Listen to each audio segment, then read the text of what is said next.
Valjon aka, bu efirdamiz aka. Bu eng qiziq va eng kutilgan jarayon, chunki Mening yurtim telekanalini omadli teletomoshabini aksiyasi e'lon qilingan va ishtirokchilarimiz o'zlarini omadlarini sinab ko'rishmoqda. Hozir ham juda ham ko'p ishtirok etayotgan bizning teletomoshabinlarimiz borlar va biz har kuni ularga mana shunaqa televizor sovg'asini va hafta so'ngida esa biz 3tasi birda maishiy texnikamizni beramiz. Aksiyamizni asosiy g'olibi 50 million so'm bilan taqdirlanadilar. Keling, hozir bitta televizor egasini aniqlab olaylik. O'tgan yil ham xuddi shu jarayonda ishtirok etgan edingiz, esga olsangiz. Bu yil bo'ldi. Bir to'yda bittasi kelib aytgan, aka siz tufayli bu narsali bo'ldi. Yo'q.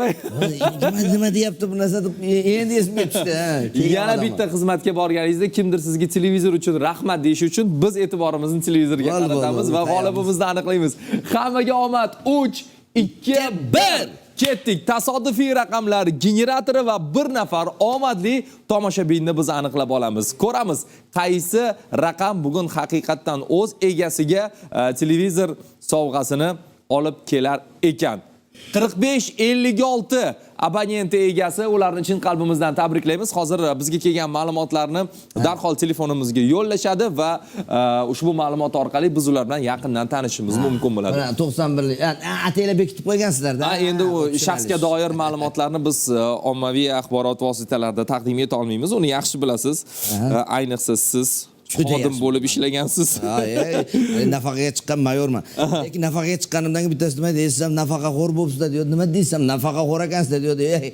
Voy, o'z vataniga, bu vatanini sotib boshqa yurtlarda birovlarga xo'r bo'lgandan ko'ra, vatanga xizmat qilib o'z yurtida nafaqaxo'r bo'ladi. Qoyil, yashang. Meliqulova Ozodaxon ekanlar. G'olibimizning ism-shariflari keldi. Hududlari Jizzax, 2001-yilda tavallud topganlar va 72 ballni to'plagan ekanlar. Keling, ularga hozir qo'ng'iroqni amalga oshirsak, faqat erta tong uyg'ongan bo'lsalar bas. Endi 2001-yillar ertalab 7:38 da uyg'onishi qiyinroqmi deb o'ylab qoldim. Balkim Jizzaxda ertaroq uyg'onar.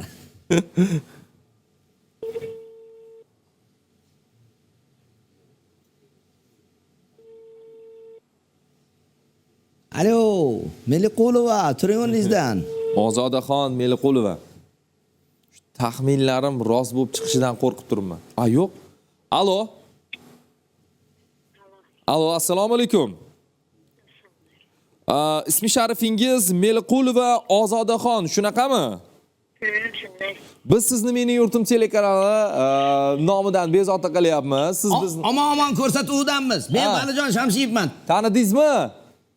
Ha, tanidim. O'yinimizda ishtirok etayotgan ekansiz, omadli tomoshabin o'yinimizda, aksiyamizda va qanaqa sovg'a yutib oldim deb o'ylaysiz Ozodaxon? Taxminingiz bormi?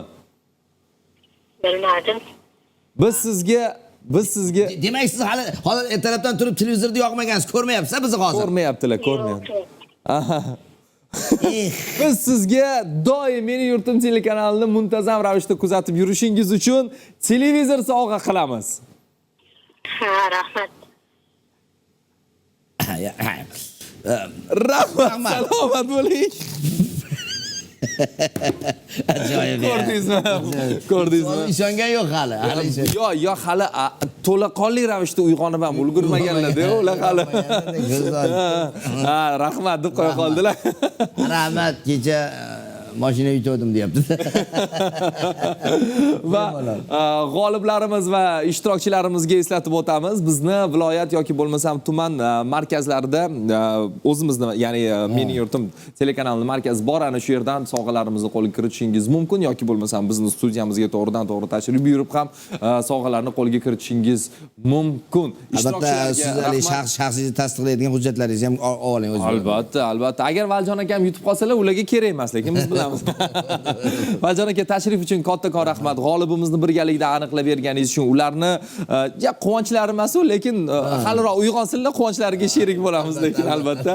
Va barcha jarayon uchun bizga vaqt ajratib tashrif buyurganingiz uchun sizga kattakon rahmat. Rahmat. Erta tongdan bizni diydorimizni yaxshi niyatlarda qabul qilayotgan hurmatli yurtdoshlar, haqiqatan bu hammamiz yurtimiz, mening yurtim deymiz.